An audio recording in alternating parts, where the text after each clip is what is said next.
everybody. I am Paul Doski, your lovely hostess. Host. It is April Fool's as we're recording this, so I thought I would throw in another stupid, random April Fool's joke like I did last time for you guys. Anyway, we got the returning guest of Joey. Oh, here we go again. Let's see if I can do it this time again, too. Ready, set, Oliveira. And he is from the Afterlight Comics, if you do not know that. And without further ado, because he is a returning guest, Joey, welcome back. And for those that possibly did not hear the first episode with you, can you give us a brief description of who you are and what you do? I'm Joseph Oliveira from Afterlight Comics. Afterlight Comics is a independent horror comics publisher that I founded just over 2 years ago now, and we've funded on Kickstarter 16 Kickstarters to date, which includes all individual titles through that. And I come from a filmmaking background. Over 10 years ago I was making short films, and then I started adapting some of the scripts that I had into books, and then continued that into more original stories that I could adapt, that's where we are today now. Very cool. Now, speaking of which, you right now currently have your new Kickstarter going, which is issue 3 of the infamous Stay Awake, which last year, sort of around this time, we're like a month early from the 1 year anniversary sort of you being on here, but you were telling us that Stay Awake was once a stage play idea, or theater play, and you shelved it because it was supposed to be something about like a 70-minute run. And I'm trying to remember because forgive me, because I forgot. I didn't forget, but because of what's going on in the world today and et cetera, I wanted to actually listen to the last episode where you were on, so I could remember all the little small details, but you can correct me. So you shelved it because you didn't really have, I think it was the fund, right? Yeah, so you're right in a 70-minute run stage play. It was basically, the theatre had kind of given the go-ahead with it. Obviously, I would have had to, it was all down to me really to put everything on from the ground up, the auditions, the set design, the direction of the play, sound, all those cool things I was totally on board to do with. I was chomping at the bit to do something like that. It's just I was working full time, and I just wouldn't be able to have done it with the full time job. So I kind of had to fall on the side a bit. And as you said, it got shelved for a number of years. Then it was a shame because I really wanted to put that out there to people and share it with people. But a couple of years ago, last year, I picked it back up and thought, let's see if I can adapt this into one of the comics. So here it is today. It's a 4-issue series. And we're up to issue 3 now, which you said it's live on Kickstarter right now. And I'm just glad to be able to get it out now and share it with people that after so long of being locked away in a cupboard. Yeah. So at this point of now, Joey, are we like 75% done? Of the series? Yeah. So obviously there's a few changes from a stage play. We have the different directions and stuff on the stage to how it would be in a film or in a book. So I've edited the script a bit more that we had of the stage play to what it is now in the book. A shortened version and a bit of a twist of an ending, and it's been a cool experience adapting something that I wrote that was originally for theatre as well, into a book, and I'm kind of getting into that realm now of possibly adapting things, to adapting other ideas that have been in books or elsewhere to graphic novel form. It's a cool learning experience. Well, I can't wait because, as you know, I made that nice little quote for you guys for staying awake. I thought it was very fitting because it's based off a real thing, which I believe you were saying you actually had a little experience once of sleep paralysis. I think it was you saying that. Maybe I'm getting it confused with somebody else. No, definitely not me. Okay. I was when I was writing the script and researching everything into sleep paralysis before I wrote the stage play. I was reading things that you could. I was obviously listening to a lot of people's experiences and accounts of what they've had, and I read somewhere about these techniques you could use to self-induce, sleep paralysis. And I lived in a single apartment on my own. I was writing this, and I was just like, I was looking at it. I was like, "There's no way I'm going to be doing that when I live alone." And this potential demon at the bottom of my bed, this hallucination, or this craziness. I don't think, because once people have this experience, they have a lot of trouble ever sleeping again. Their sleep is disturbed. They think, this could happen again, and then once that's in your mind, it's hard to get away from that. I'm very fortunate. I don't suffer with insomnia or any other sleep disorders or anything like that, so I sleep peacefully. So I knocked that one in the head and thought best not go down that route. Yeah, no kidding. I do remember, I don't know if it was ever available in the UK, but Netflix had a documentary that was like called The Nightmare or something, which was basically about sleep paralysis. I don't know if that ever rang the bell for you, but yeah, that was a very weird documentary. I mean, there were some parts that I could take it seriously, and then there were some parts where I'm like, I don't know if it's supposed to be serious right now or something. Weird. But that's where I've tried to ground everything with the book. With most of my stories, I try and ground the bizarre and the strange and scary into the real world.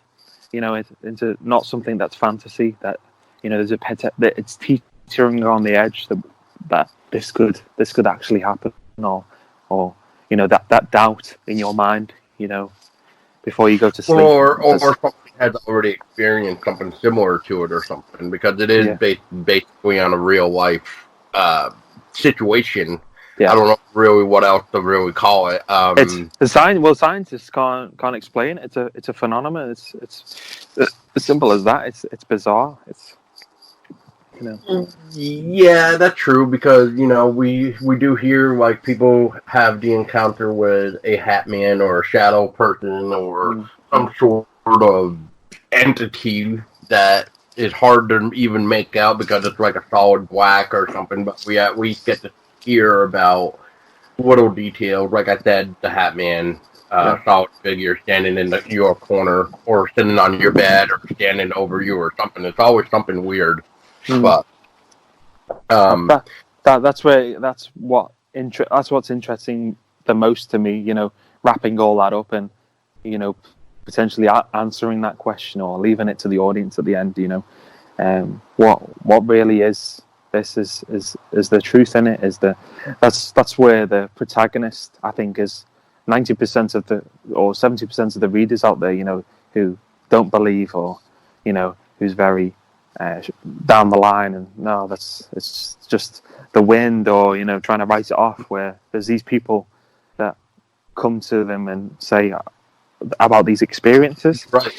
It's that up against that, it's a really cool way of exploring the story that way, I think.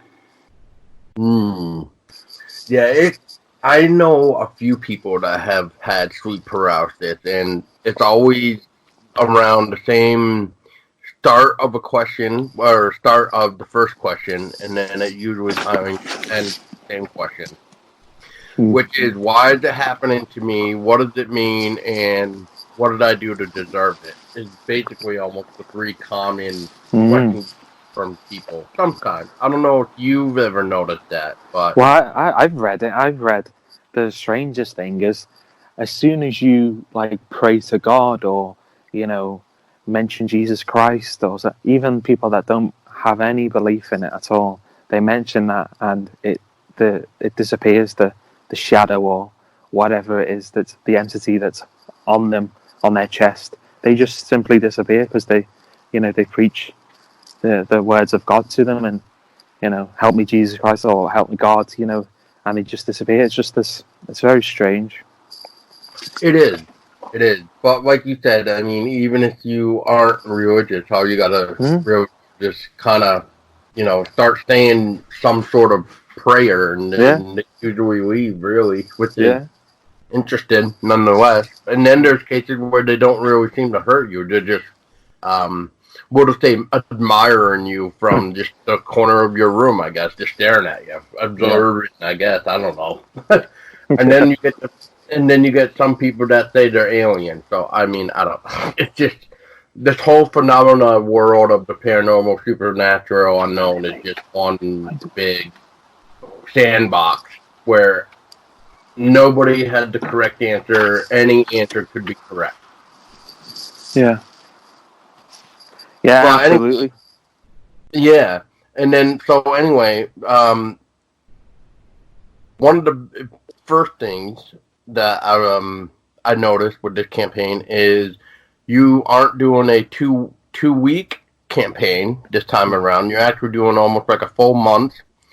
And then the other thing I noticed is you are still able to create comics and get them made, while other people who have made a Kickstarter now have to wait because the publisher or company that printed them got shut down.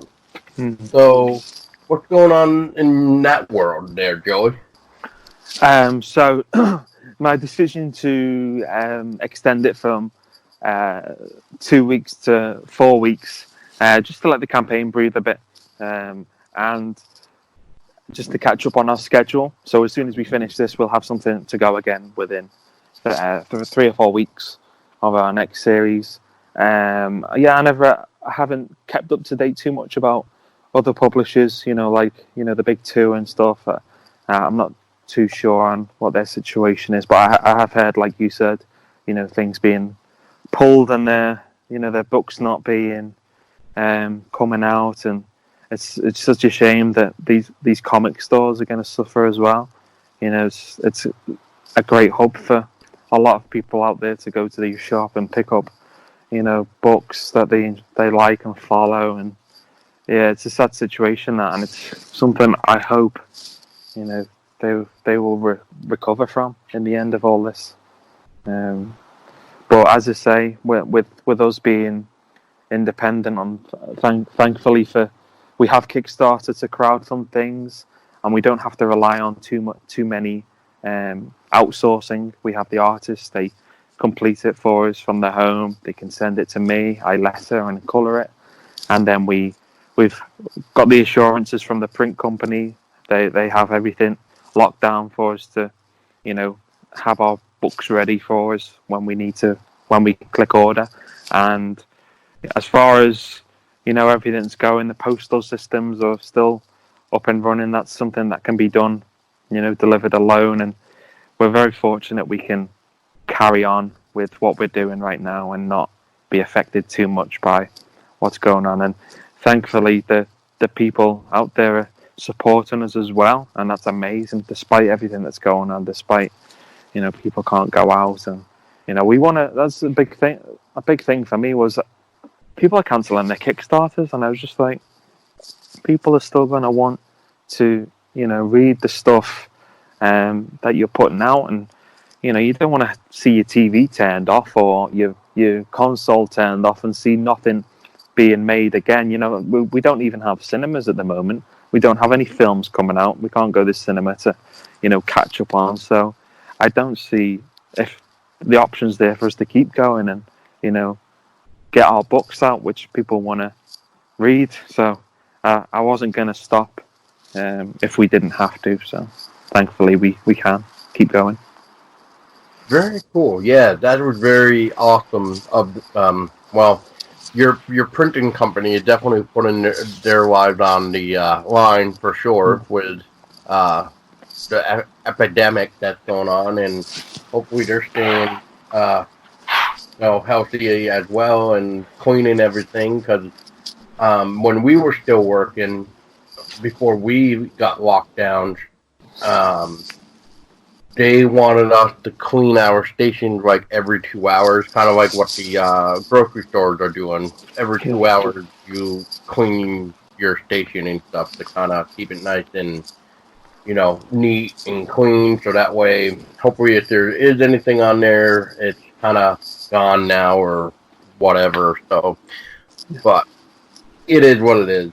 Another thing that is going on, which I will kind of mention because I know by the time this gets up, it's probably already going to be over with. But you did have some early birds, which I haven't seen you do in a while, and it was like the ultimate digital PDF horror collection of all your stuff, and something else that was going on. I'm trying to remember because one of them was already gone, and then another one is still in effect right now. Which let me see if I can pull it up right now, real quick. Actually, unless you can beat me to it, what was the other one? It was Here's the Ultimate Horror. Yep.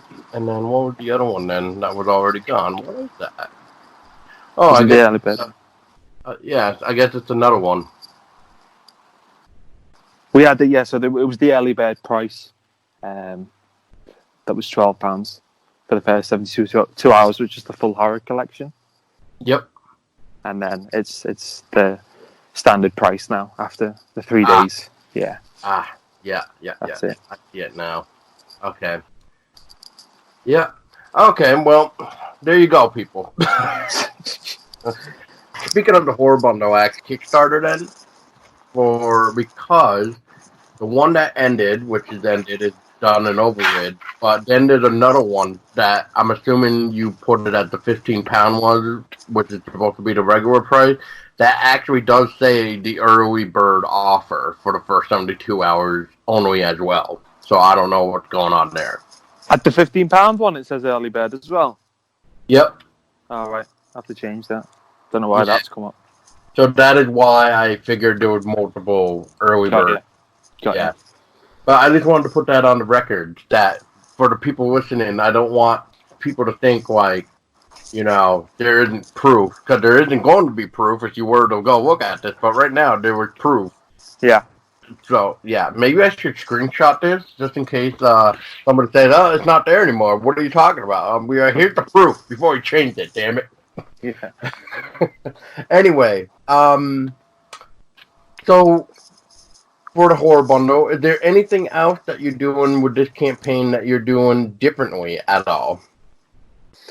No, not really, because this is our 17th Kickstarter now, and I feel like we've got a hold of what's needed to help a campaign be successful, and that includes limited rewards, no more reward tiers than 10 usually, so people aren't overwhelmed with different things, and even people new to Kickstarter, they're not like scrolling through and a bit overwhelmed and then just click away and never even bother in the end. So nothing entirely new. As I say, the ultimate horror bundle is like the up-to-date collection catalogue of everything we've got, and that was made available for the first time, including the new latest book. Just keeping it simple and keeping it efficient as much as possible. So because obviously when you fulfill these things, if you have loads of tiers, you got different bundles, you got different things, and it's a lot to process at the end, and we were able to have a quick turnaround on our campaigns. I always try and fulfill a campaign a month ahead of its deadline, and I've managed to keep doing that, so I want to keep that up for people. Yes, I will. I will vouch what you just said. That yes, you do a great job of doing the campaign for about, we'll just say that current month.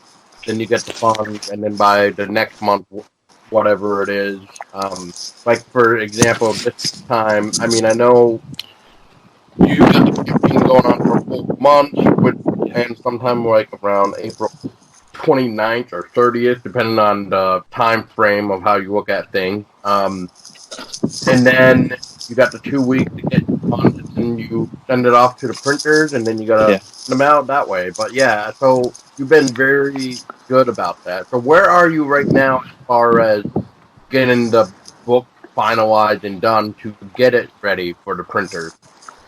So artist is up to 10 pages of Stay Awake 3 now.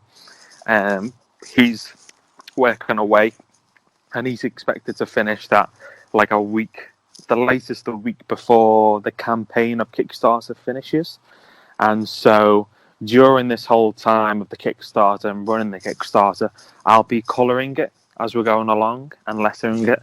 So we'll have that, up to date.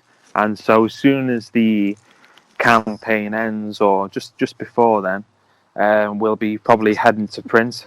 The fingers crossed everything's funded and that side, so we'll be able to click go on that. And fingers crossed, as we've always done with our campaigns, fulfilled ahead of the deadline. We've never missed the deadline, so just wanna there's nothing in our way at the moment to say otherwise. So yes, it's all looking good.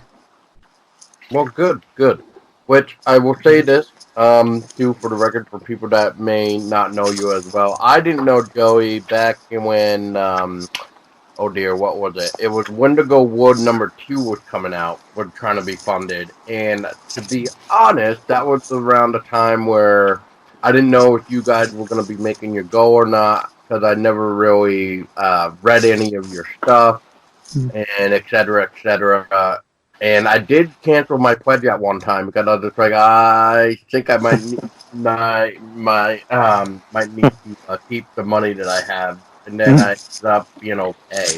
So, and then once I saw that you were funded, I re-pledged again to the same pledge that I had, but which was basically collecting all of your stuff at the time, whatever that was. So, then I got all your stuff, read through all of it, and it basically was just like, wow, this is actually really good. And it's kind of funny because I know with other podcasts and everything, and I forget if I asked you, Joey, but maybe just for the record again, I'll ask you too. But for me, when I was a little kid, right, I never really got into comics when I was little. Like I've read like a couple. Like I used to own a what the hell did they call it? It was the Batman Detective series. Yeah. Which one I had. But that was like the only physical comic I ever had. And that was because I was bored at the Boy Scouts camp, because it was like raining or something, so we couldn't really do too much. So we had to basically stay inside and just do crap there. But I bought like a comic there just so I could have something to read. Yeah. That was really the only time I really read anything sort of comic wise until like a couple of years ago. So maybe when I actually started this, I started the podcast, is when I really started to become more interested in comics. And I think it's because as I grow older, I'm noticing that long books I just don't really have the patience for anymore. Yeah. Or I get bored with it, and then it goes onto my shelf, and then it basically collects dust or something. So it's very hard for me to keep my focus on something for so long, it seems like now, before I need to do something else or read something else. Yeah. It's not grabbing my attention. Of course. So, but with your stuff, I think it took me a couple days to read everything, even though at the time when I was, I think, messaging you about my review, I was telling you like every week you're gonna expect a new review from me. Yeah. And that was like 7 weeks or something. It was crazy. But yeah, I just wanted to throw that out there. But what about you, Joey? Just in case I didn't ask you the first time around, or if it is a repeating question, I apologize. But what about you? What got you really into comics?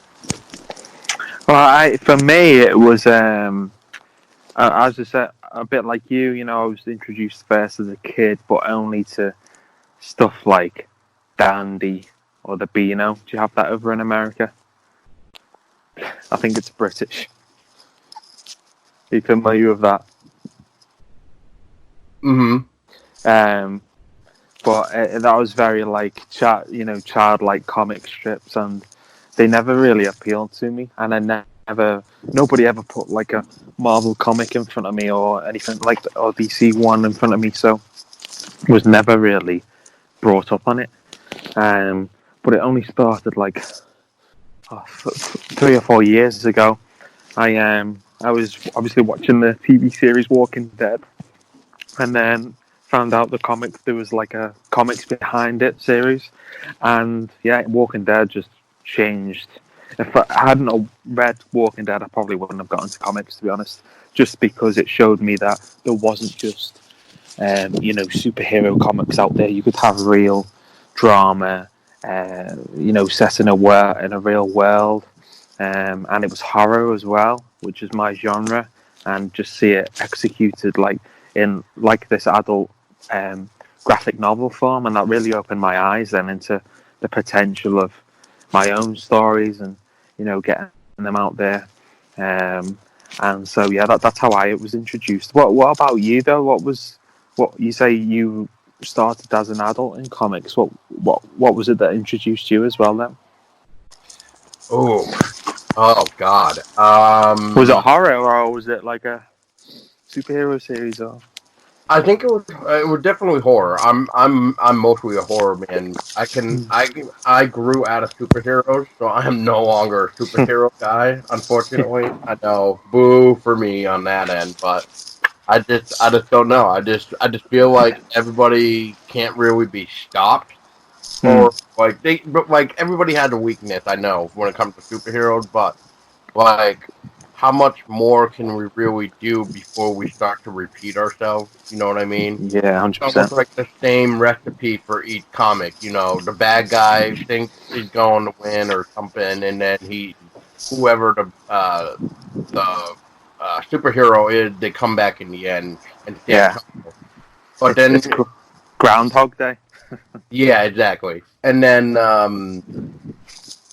what is it? Then we get the comic like what is it?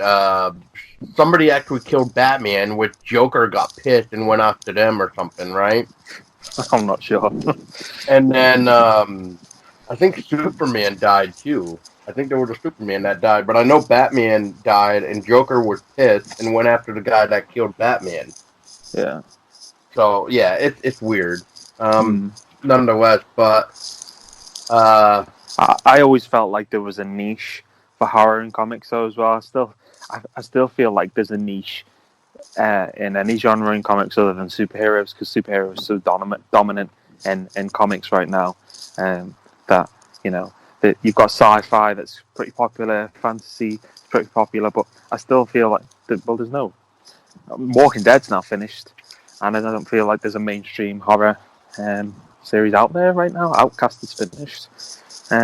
So, I found a niche for myself, and the stories that I tell, and I'm still carving out that audience that I'm growing each year, which helps with funding Kickstarters obviously as well.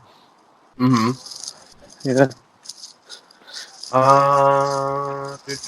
So to answer your question, at first it was a book. So what got me back into the comics slowly was, I don't know if you heard of it, but you might have, but are you familiar with like a old children's book series that's called like Chicken Soup? No. Okay. You should. I don't think it would. If you have like a kid heart, I would say definitely check it out, because it's just like type of silliness. It's for like kids, like middle school age and stuff. But Yeah. but Chicken Soup is called. But so this person tried to make something called Nightmare Soup, which is basically kind of like what Scary Stories to Tell in the Dark was. Right. Cool. So that's what got me back slowly into books, because then another one came out called Corpse Code. And then finally, when it came to comic, it was one called The Gentleman. And then I slowly became into learning more about indie comics, because I think what happened is going on with me, which I've been trying to figure it out, but lately, and I don't know about you, Joey, so for everybody listening, I'm only speaking for myself and not anybody else, but for me, I think I'm almost changing media slowly, because I haven't really been impressed at all lately with what's coming out cinema-wise when it comes to horror. It's either too predictable, too plain, or something. But when it comes to like indie comics that are horror-wise, not only do you see the blood, sweat, and tears that go into each page, but you're getting an original story. And I think that's what I like about it as well. And I think that's why I'm slowly diving into more comics more and more. And to be honest, after The Gentleman, I backed another great comic called Into the Darkness. And then I actually backed you. That's when yep. So you were technically my third Kickstarter comic book person that I backed. Cool. Yeah, I'm looking back now. So yeah, so I think that's really why I'm almost changing media now. I'm more interested in comics than I was back then. It's just because I like the originality that's going on within these stories. Yeah, 100% agree. You can take more risks in comics as well. If you're just doing a 25-page or 30-page one-shot story, it's low risk for the, person making it, and low risk for the person buying it at the end of the day. They've it's at £4 or £5 or dollars, to just have a go on something that's a bit different, and from the mainstream or big studios that who control the directors or the story of where that's going to go and fulfill tropes and all those kind of things to make it money and stuff. So it's a shame we're in that situation in the movie industry and things like that. So I think comics is just it can break grounds with storytelling 100%, with the stories that you could tell and explore. It's just a really great medium that I've found myself in. Well, I don't know about you, Joey, but I am loving what Dark Horse is also doing. If you love like the Alien franchise, where they're turning like the unused script into a comic. Yeah, I've seen that. And we're going to be getting the original Alien unused original script in comics soon, which actually should be going, I think, going to be coming out either this month in April or May, actually, which is nice.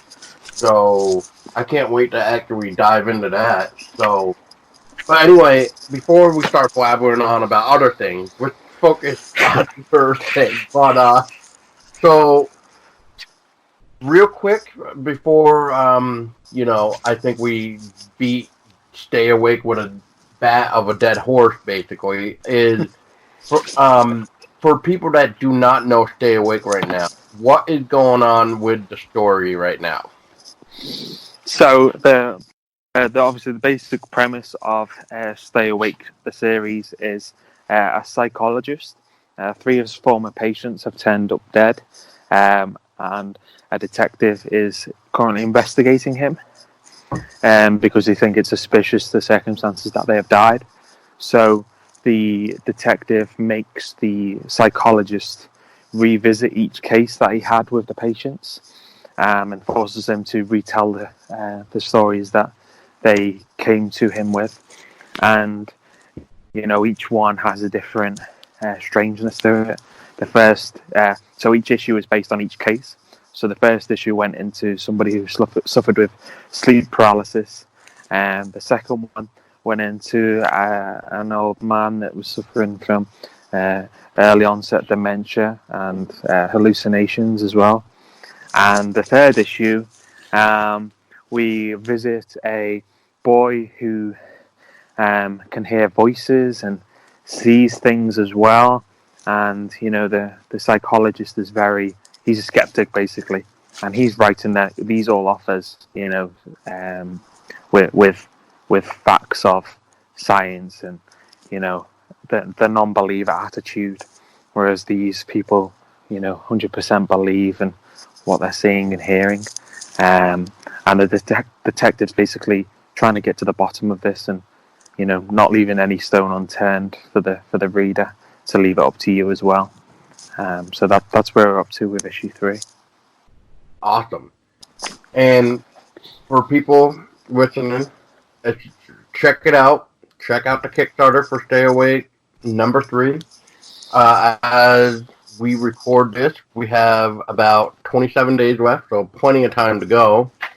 And it looks like Joey is about $352 away or something like that from reaching the goal. And by the way, Joey, congratulations on getting Stay Awake number 3 Kickstarter, a project we love. I know. Kickstarter. I think that's like your second one, right? Because I know Wendigo Wood, right? I'm not 100% sure. I don't really keep track. It's just I just got an email saying that was selected today. It's very sporadic how the projects are selected, so it's nice. It's always a bonus to get one from time to time.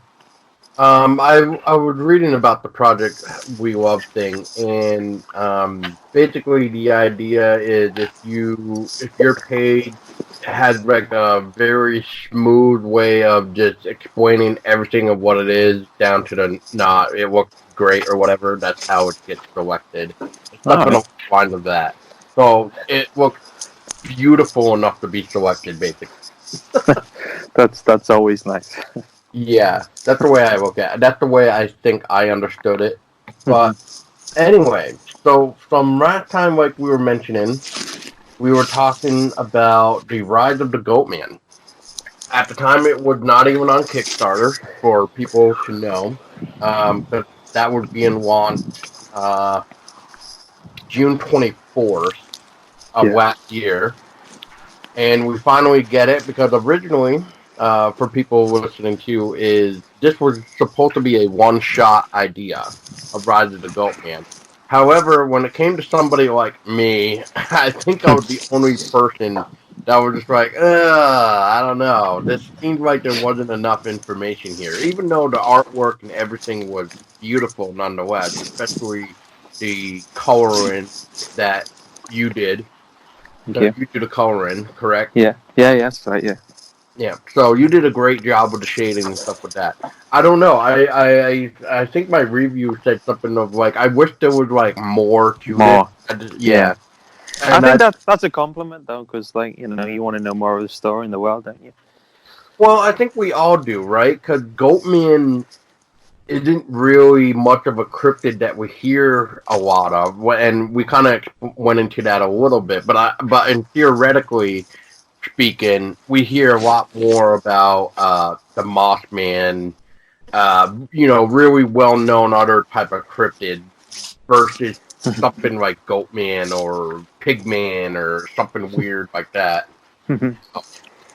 But in this case, how was everybody else's reaction to Rise of the Goatman? Because I guess we'll kind of segue also into the fact that you are now turning the best way I guess I would say it is the Goatman series is a trilogy now, because we first got the Rise of the Goatman. Yeah. This year we are going to be seeing Birth of the Goatman, and then whatever the finale is. So how did that come to be, and basically, what was your initial reaction to decide on the trilogy?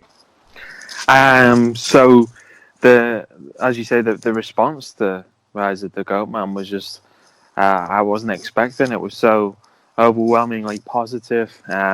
We had people that backed it on Kickstarter that loved it, and then we had a book launch at Manchester Comic Con here in England, and people when they seen the goat, I think the poster that Francesco Iaquinta did for it was fantastic. It was like a movie poster, and it came out exactly how I'd wanted, but better. And that drew a lot of people into the table, and people picked it up, and then they came back the next day saying they loved it. And it was just because it's a one-shot book as well. You can pick it up and you can read it in one go, and it was just so it just went so well. And I don't know, I came up for the trilogy. I just put the question out there. I was like, I've seen people liked it that much and enjoyed it that much that I put the question out, see if people want to see more of that. So I put the question out on one of the updates on Kickstarter, and it was just like overwhelming. It was like 40 comments on the Kickstarter page saying, yes, I want another one. And then on Instagram there was more, and then Facebook, and just so many people passionate about it, which I really wasn't expecting a response like that. It was just, going to be this one-off idea to do. So then, it got me thinking then, where else can we go with this? And I had the idea come for the Birth of the Goatman. Because when you think of a story idea, most of the time people have this grand idea how it's going to be massive. It's going to be 12 issues. It's going to be, it's never going to end and all this. So then you've got to really scale back your idea then and think, what's going to work here? I've only got the funds for, one book, so let's scale it back and strip it back and do it in just one book. So when I was writing the first book, there was always potential of, this could go that way, this could go this way. So there was always like a plot strand that could happen. So it's not just expanding the book for the sake of it.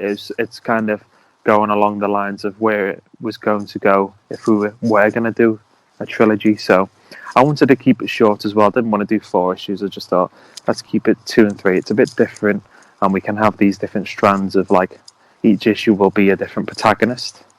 So as it stands, Birth of the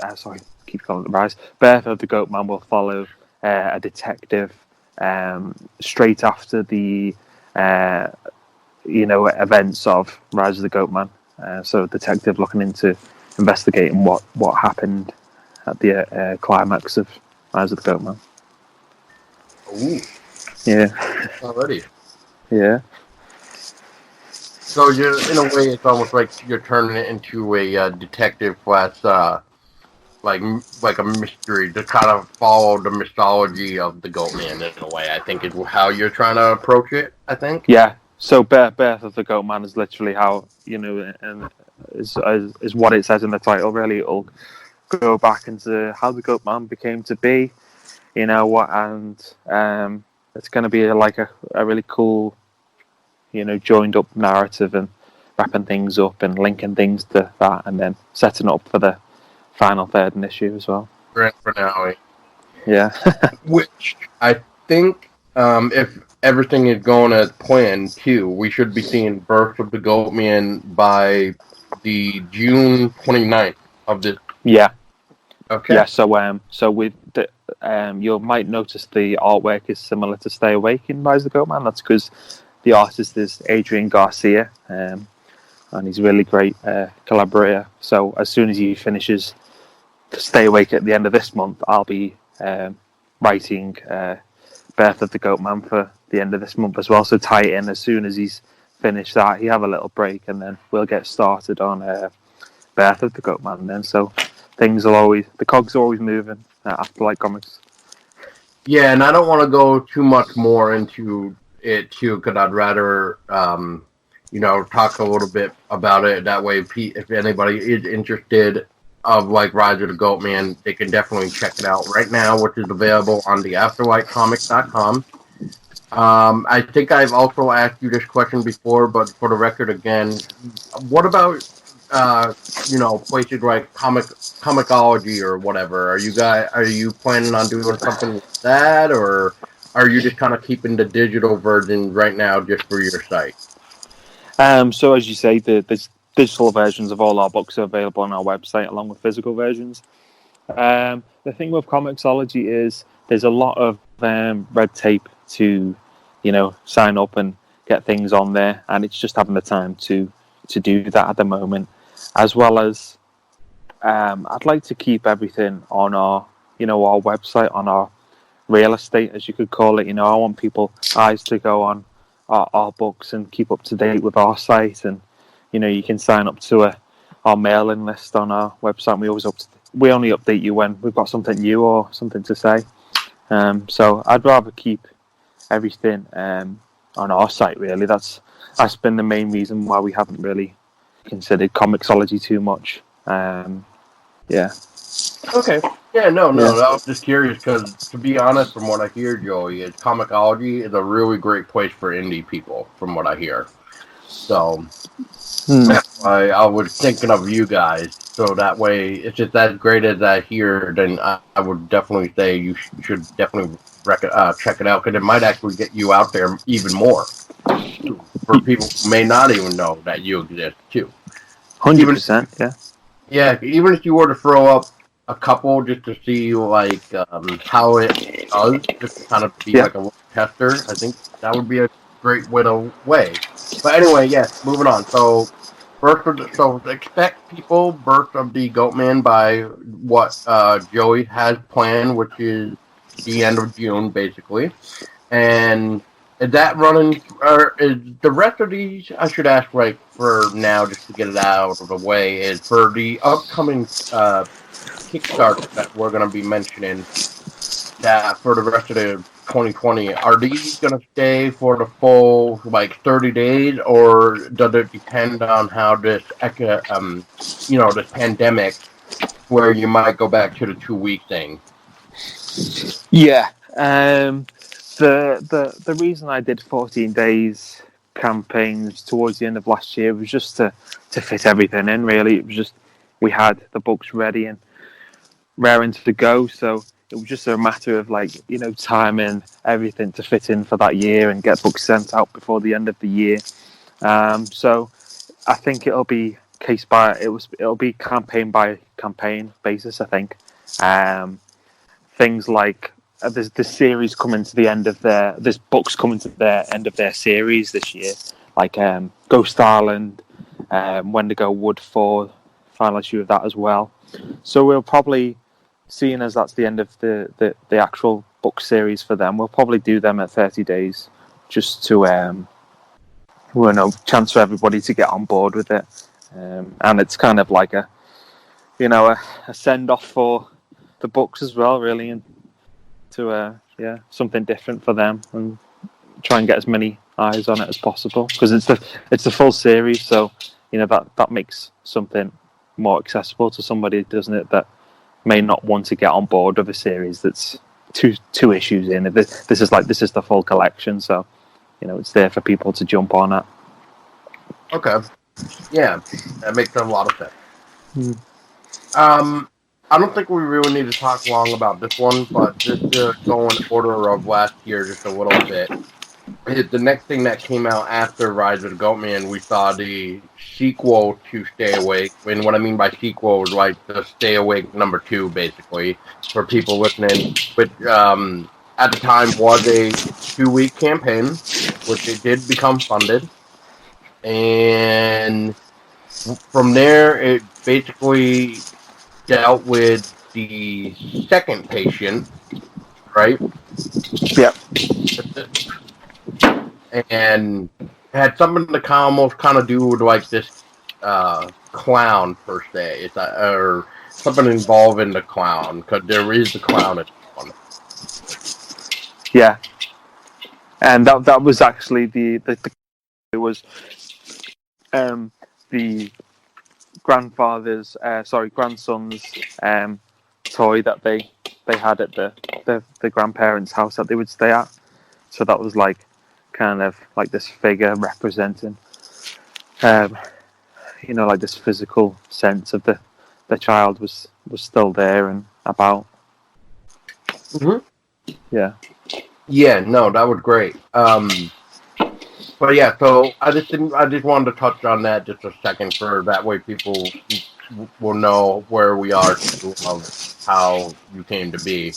So as we approach the end of 2019, you hit us with one more Kickstarter, which was the third issue of Wendigo Wood, which that was a very intense little issue, I will say. And I can't wait to see the ending of that when we see that actually right after this campaign of Stay Awake number 3, because if we are going by what you have released for information wise, then we should be possibly seeing Wendigo Wood, the final issue, by May 4th. So people, yes. May 4th be with you. Ha ha ha. Anyway, that just a note on that, because I was so determined to just wrap Ghost Island up, the 6th issue. Then Ghost Island 6 will be replacing the schedule of Wendigo Wood 4, so that they'll be swapping places. Okay. Just so because Ghost Island 6 is going to be 38 pages, so it's another big oversized issue. So I wanted to get that out. Yeah, so that's going to be really cool. Because it's been over a year since the last issue, so I thought, it'll be a year soon. So I thought let's get that wrapped up for people, instead of, and then just push Wendigo Wood 4 down. Yeah, like me. Yeah. Yeah. But so before we get into Ghost Island 2, so to clarify for people for what I just said, so Wendigo Wood now, instead of being on May the 4th, it's gonna be in July then, right? Because Ghost Island number 6 was originally planned for July, so now it's May, and then Wendigo Wood is July then? Yeah, we'll probably swap those two around, okay. Yeah. Or something like that. Who knows? Yeah. There'll always be a book coming out. Let's just say that. Yeah, exactly. But one thing I am noticing too, and I don't know if you did this on purpose, but this will fall into another question that I asked last year. I know that, but to also clarify too, because of how you're doing it this year with everything, it would be perfect for the very end after we talk about some of the upcoming Kickstarters. So anyway. So Wendigo Wood came out for number 3, which if you guys are not on that, I would definitely check it out, especially if you love the Wendigo lore, because there's always different things when it comes to Wendigos of how they look, react, everything else.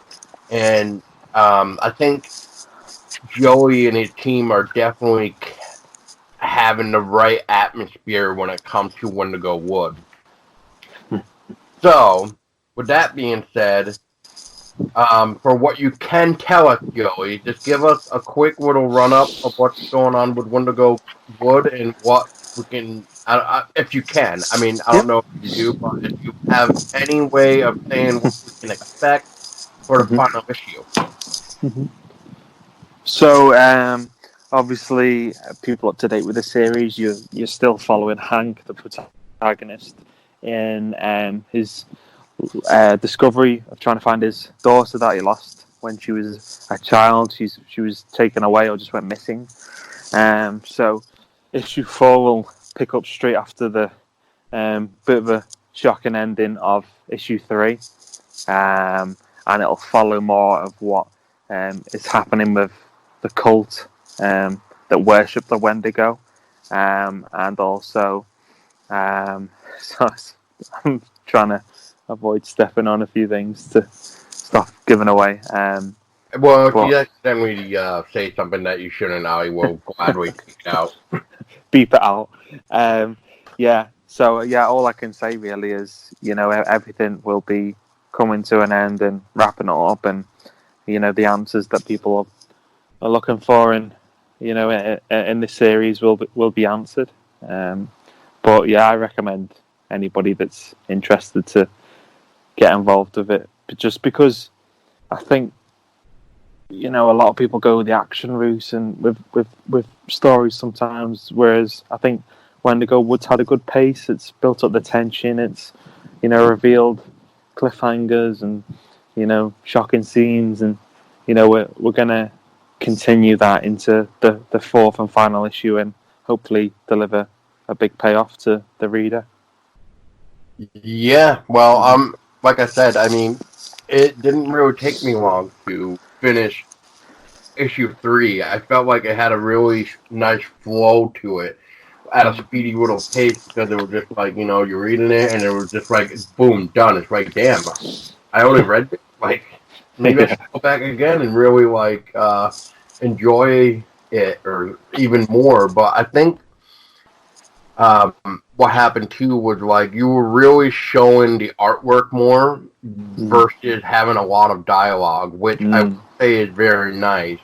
But because I should say, I don't want to say but because when you have too much dialogue, I feel you're overkilling the artwork.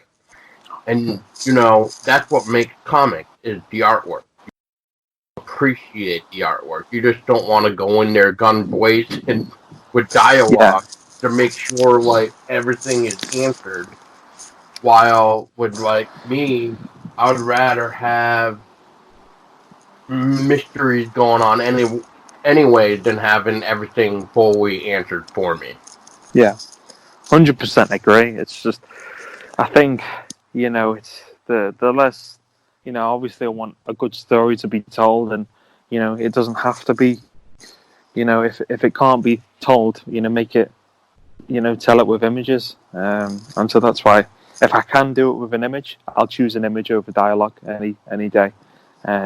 It just adds to the storytelling and tension, I think, rather than, just having the letters on the page most of the time. 'Cause I'm a very visual person anyway. I was a very visual filmmaker, so I think that shows in, trying to tell the stories that I'm doing right now. Oh, yes, yeah, I 100% agree with that. Just to kind of branch off for a second too before we go into what you have done so far with 2020 besides the current Kickstarters too, but so last year that I did my first ever Kickstarter for a short film that I did. First off, did you ever watch it? I did, yeah. I enjoyed it, man. I'm very glad to hear that. So, talking about dialogue, did you feel that was enough dialogue in that short film to understand what was going on, or did you feel like you needed to have more? I was just curious. I think you left it, teetering on the edge of, that's enough to tell about the story, but also leave, that kind of mystery to the plot. You don't have to, I think the most important thing about storytelling is you don't spoon feed the audience. You have to leave that little bit for the audience to work out and, for themselves. And that adds to the horror sometimes, doesn't it? The mind and imagination can create a lot more, a lot more scary than what is in front of you most of the time, right? Oh yeah. I will 100% agree with you with that. So yeah, I was just making sure because some of the response I was getting was they liked it in that they actually it was making people try to research the tale. But of course, I was saying good luck trying to find anything on it because there's really nothing on it. Like I actually did an episode about what the Historical Society even gave me for a response because they were kind of familiar with the road a little bit, but they weren't familiar with some of the other things that I was asking. So it was very interesting to see exactly how a folklore could come to life. And this is a perfect example. I don't want to say too much, but people, you can go back I believe I even put it in an episode form in the playlist of the Passenger of Vermont Urban Legend, where you guys can listen to me and Tessa talk about it, about the response to us from the Historical Society and how we are looking at it as if this was going to be created as a folklore, this would be the perfect ingredient right here, and that's what we did. So yeah, but I do appreciate that. Hopefully you will like the idea that we have in store for Terra Trail as well. So yeah, I'll check it out. Yeah, so we're coming to an end almost there, and then I have a couple more questions, and then we will wrap this up with a nice little bowl top with some bloody goodness of cherry pies and apple pies and everything else. But so you started off 2020 with a very interesting Kickstarter, and I think if memory serves me right, this was like a week campaign because it was like Kickstarter's new thing or something. To me, it's new, but you can go into it a little bit more. But it was like a Make 100, and it was for a limited edition of the very first issue of Ghost Island, which was brand new cover design, and I must say, I freaking love it. Yeah, Jag Lal did the front cover. I met him at a comic convention in October of last year. He gave me his card. I checked out his portfolio and fell in love with the style. And I thought that is something I can definitely see us doing with our covers, his style. And yeah, so the idea so we had a first Kickstarter of the year, was 7 days, and it was for Ghost Island 1, and it was a variant cover of the book that we released 2 years ago, designed by Jag Lal, like I said. And it was basically, we were running out of issue ones for Ghost Island 1, and to restock books, print on demand for small quantities is very costly. And it was trying to come up with a creative way of trying to restock the books by also giving people a chance to have a collector's edition of the book, and also us stocking the book back in stock for when we come back to Kickstarter with the Ghost Island 6 campaign, where everybody can get 1 to 6 and the full collection of books. So it was really a creative way of trying to raise funds for that. And also Kickstarter was running a Make 100 incentive, and it was basically they would highlight your page if you were funding trying to make 100 copies of something. So that was Kickstarter's incentive, and they would highlight your page, and I think that helped a little bit introducing more people to our books, and people like yourself that got copies as well, who want to collect. So those won't be reprinted again. So it really is something to collect. Well, unfortunately, when that originally came through, I could only do the digital version, so I was like, crap. But that was just because work was slowing down for me, and a time where things get a little bit tight at the beginning of the year or start to really pick up. And now, as with the pandemic here, it's like nothing could make it much more worse now. But yeah, so that's why I could only do the digital. But now, for people that may not know this, I mean, people may know this, but for people that don't know, with Joey, he also offers add-ons. So if you want an additional copy of something else, or additional copy of Stay Awake #3 to give to somebody else, you can throw in that extra amount of pounds, and then but just let Joey know by the end of the campaign that the extra fund is for et cetera, and he'll help you out with that, of course.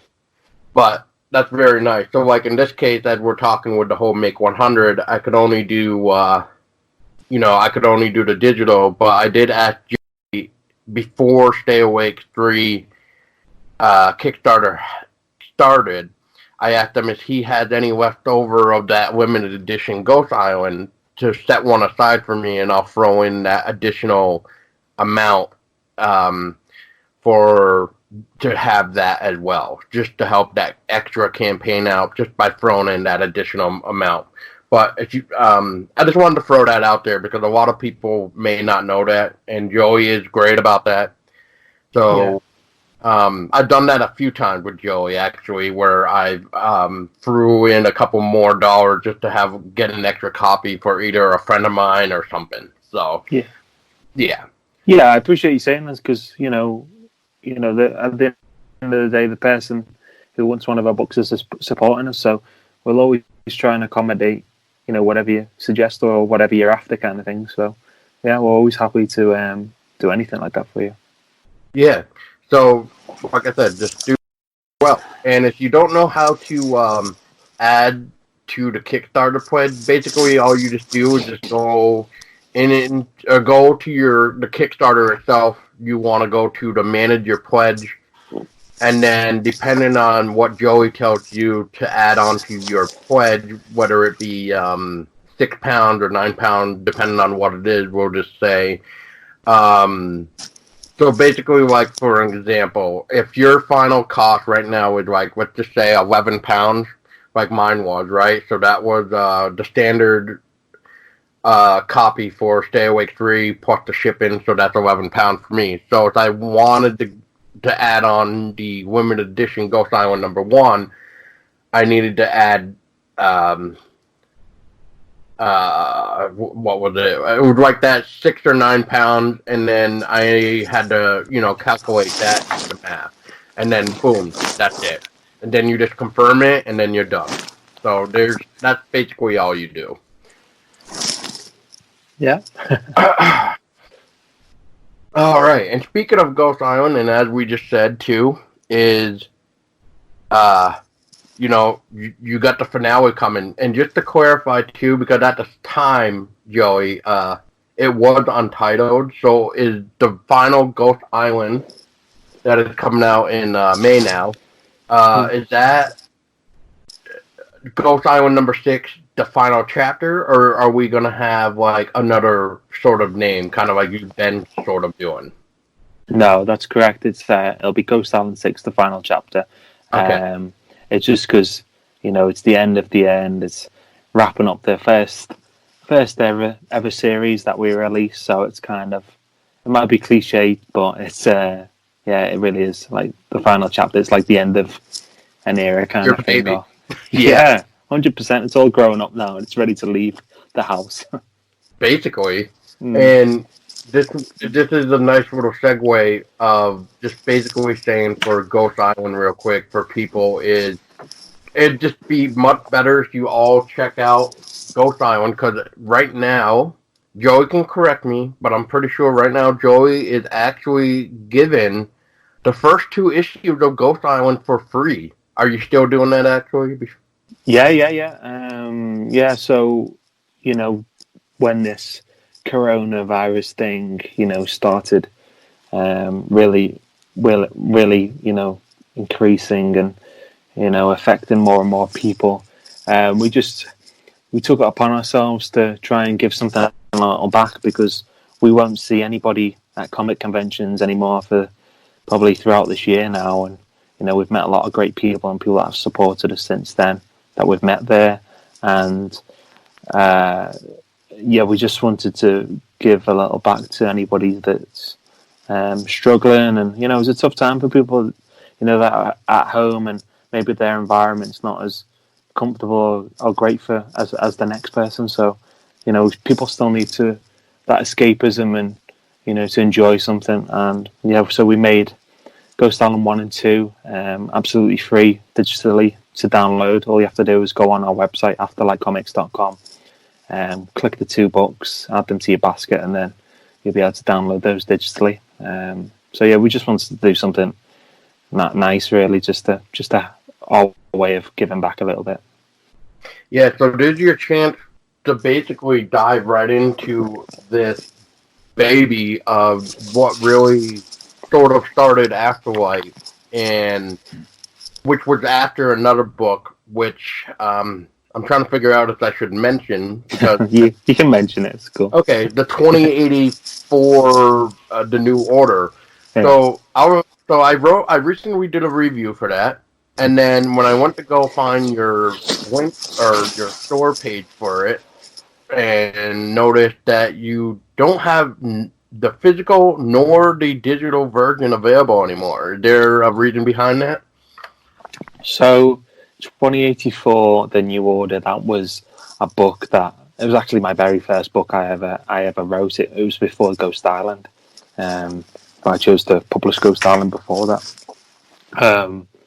Yeah, it was something. It's basically, for people that don't know, it was a sci-fi dystopia graphic novel, and it followed a man that the society that was so divided by the rich and the poor. The poor were, working away to support the rich in their living states, and in a very authoritarian state as well. Everyone lives in. They've all got their numbers.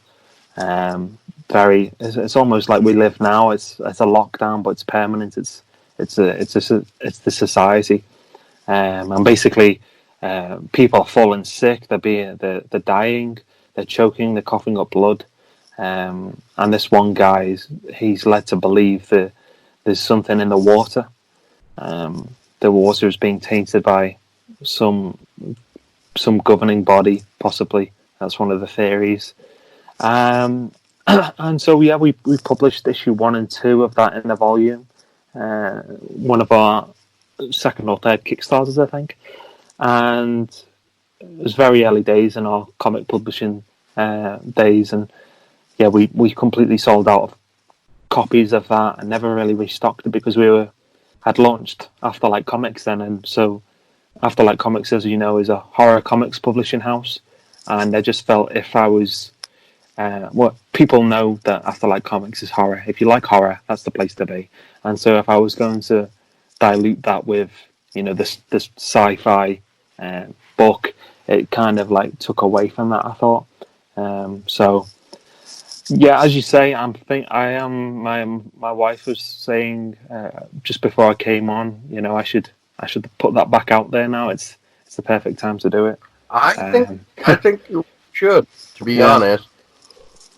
But so I am playing with the idea of releasing it as a webcomic and like doing it as like maybe a weekly thing, releasing pages for the book that way. So there's that way. I'm not sure. It's just something to somebody maybe to read on a Sunday, like 2 more pages, or release it that way. We'll see. I'm definitely teetering towards more of bringing it back and seeing what happens. I mean, I would, because I would hate, to be honest, I would hate somebody that would find that review I just did, and then they're like, "Oh, great, now I can't read it." Yeah, it's rare entity. I guess. I'll put a disclaimer here, and I'll say if anybody reaches out to me about 2084, just pay me £2, and I'll give it to Joey, and I'll give you a PDF file. Yeah. Well, if anybody's genuinely interested, then just reach out and let me know, and I'll send it. But I will probably re-release it and get it out there, but separate from the Afterlight Comics brand, possibly on its own on our website. I don't know. I mean, I thought it was interesting to see a sci-fi mix with the horror, because sci-fi can technically be horror. I mean, of course, aliens, yeah, of course. Yeah. So, I mean, you got that. And yeah. So finally, the last question that I actually have about Ghost Island, and this wraps up perfectly to the other campaign that we have. already mentioned is, so after this year is, come to a close for 2020, not only will you have Ghost Island wrapped up, you're going to have Wendigo Wood wrapped up, you're going to have Stay Awake wrapped up as well. So we got 3 titles of yours, or 3 series of yours, I should say, that will be complete.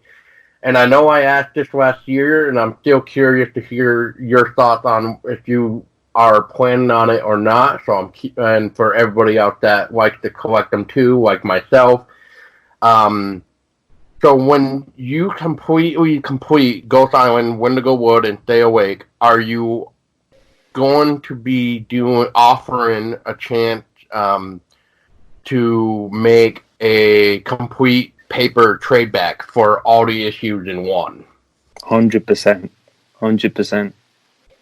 That's my motivation, to have, that nice thick book of a full collection of stories that you've been able to tell, and collected in a nice, good quality, perfect bound book. So yeah, 100%, and they're going to be packed with loads of extras that nobody's ever seen before.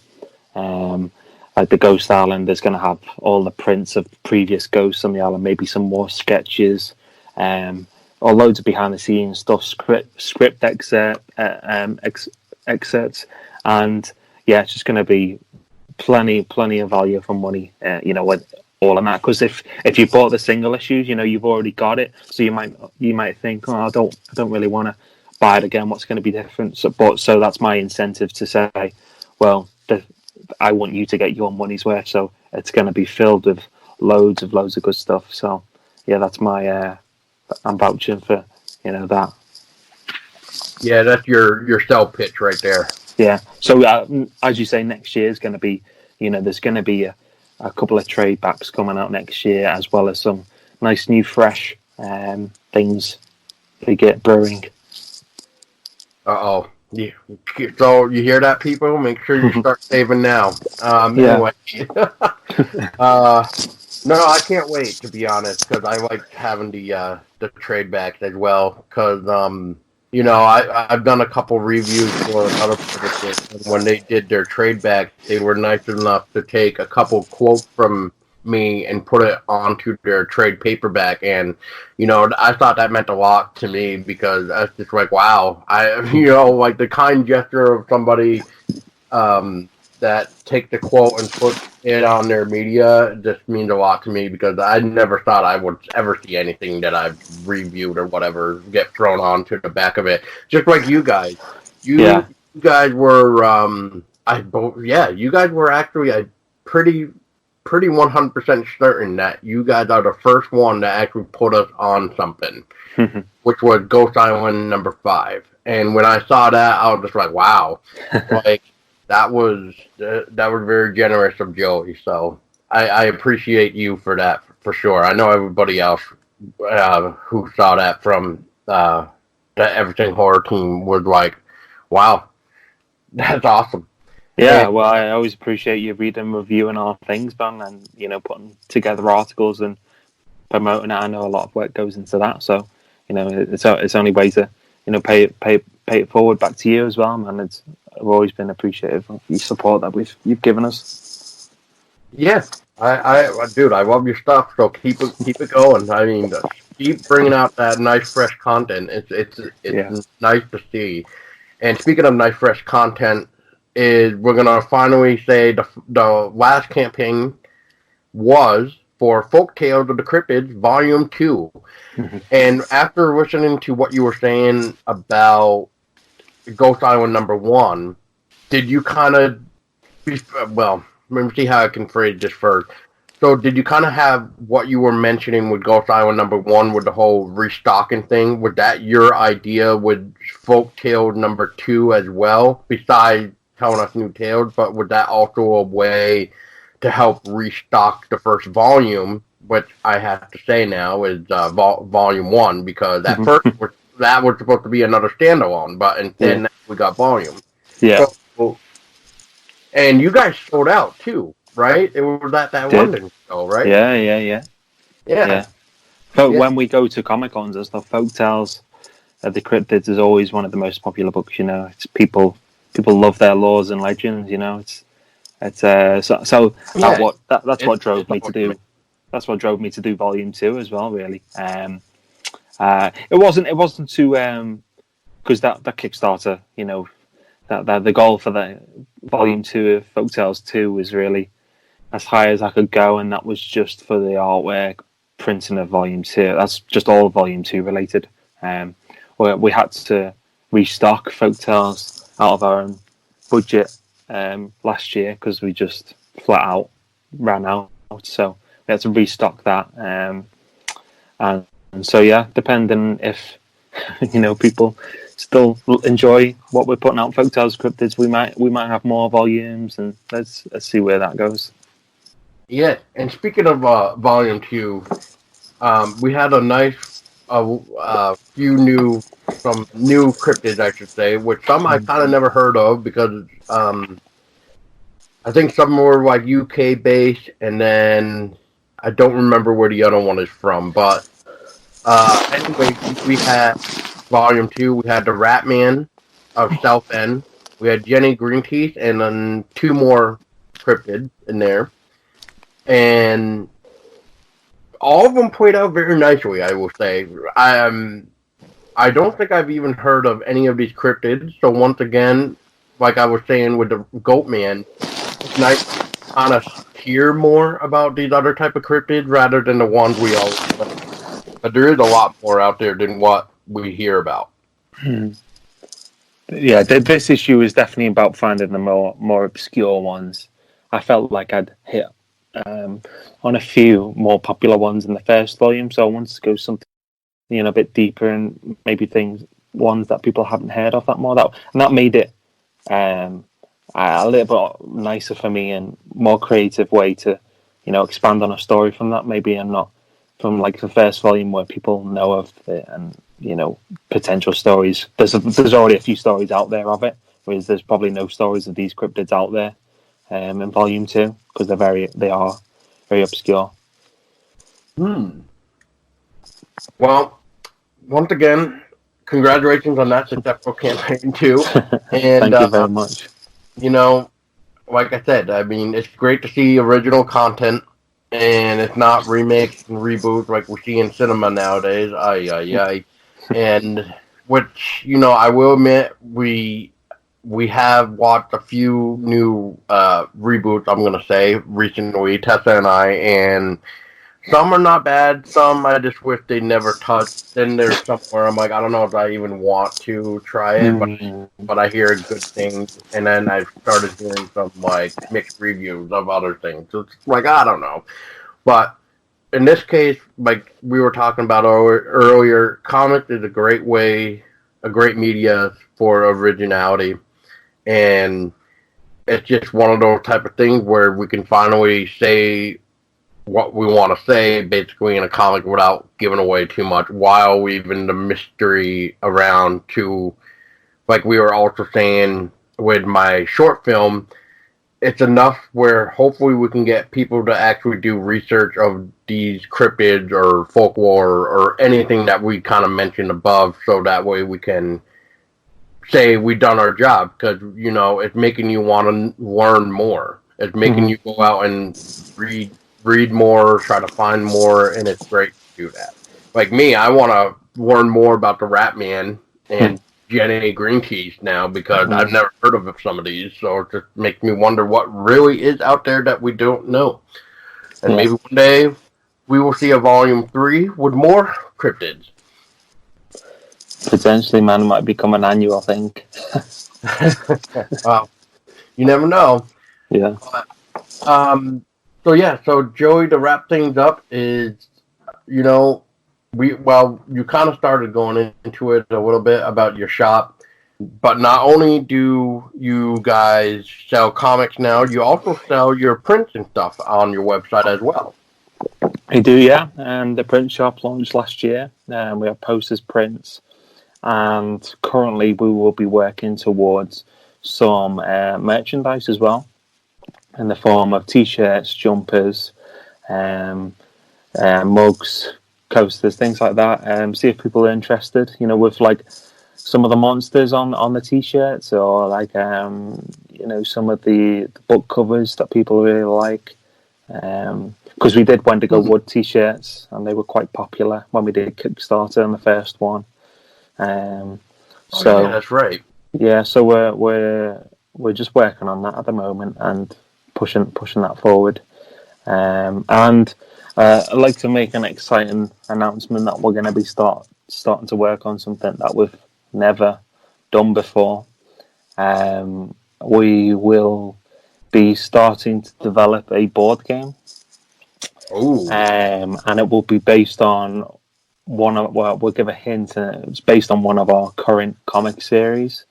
We'll be expanding on that universe, and it'll be like a dark, folklorish board game. Really, really cool. Lots of layers to it, lots of detail to the board.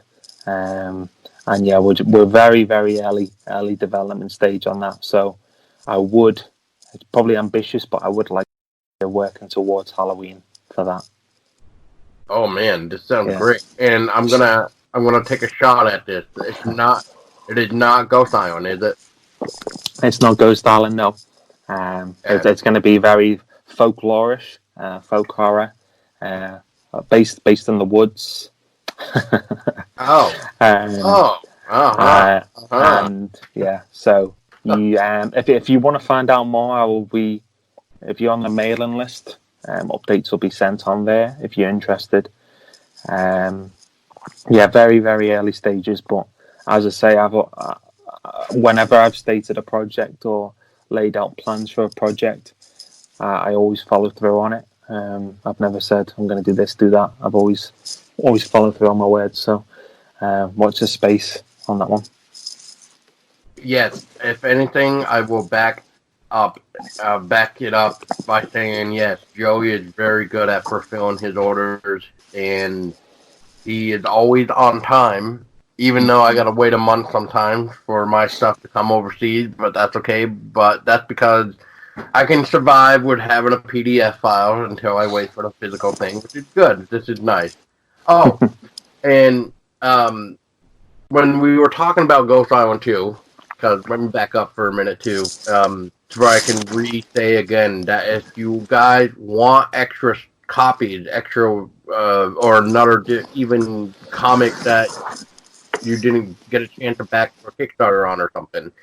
So when Ghost Island number 5 came out, when we were just mentioning that Joey was nice enough to put us on the back issue of it with the 4-star thing, I actually ended up pledging extra money for an extra copy of that, just so I could frame it, because Joey, like I said, Joey was the first one to put our name on something physical media-wise. So right now I'm actually staring at the framed number 5 edition that I bought from him. So, yeah. So once again, that's what I mean by helping out too, by adding that additional copy or copies, because, you could pledge whatever if you need extra copies or whatnot. Yeah, cool, man. Always. Yeah.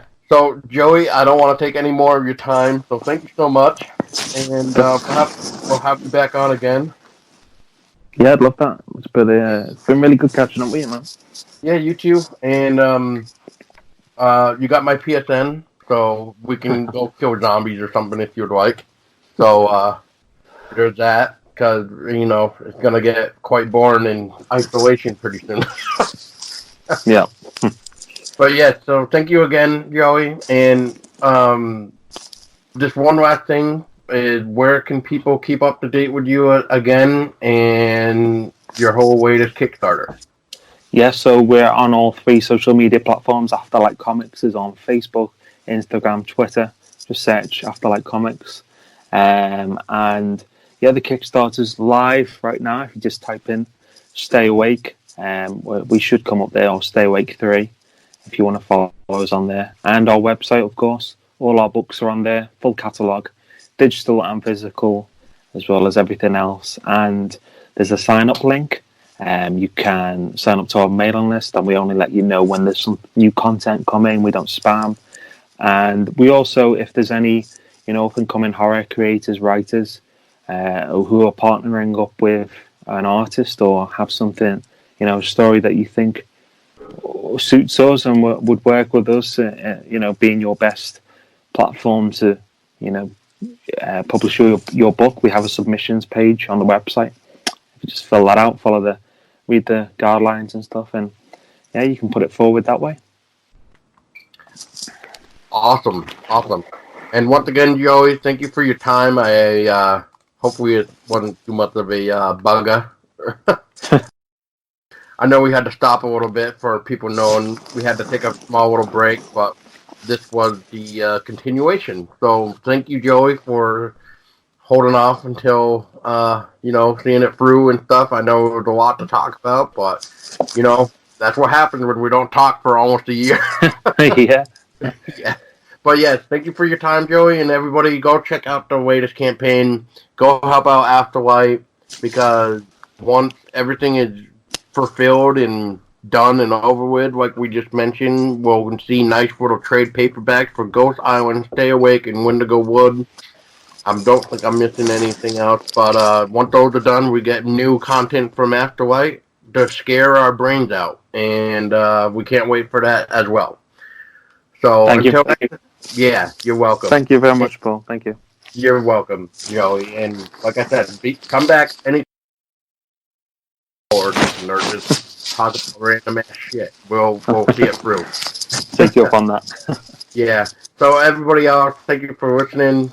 Remember to stay warm, stay safe, stay healthy, wash your damn hands. Don't be outside socializing in big ass groups, because otherwise, if you get any of us infected, we will come to your house and murder you in your sleep, just like Stay Awake will happen. You will never fall asleep again. The end. Okay. Until next time, everybody, I was Paul Oski, and you were listening to Joey Oliveira from Afterlight Comics, and like we always say, we want you to stay scary.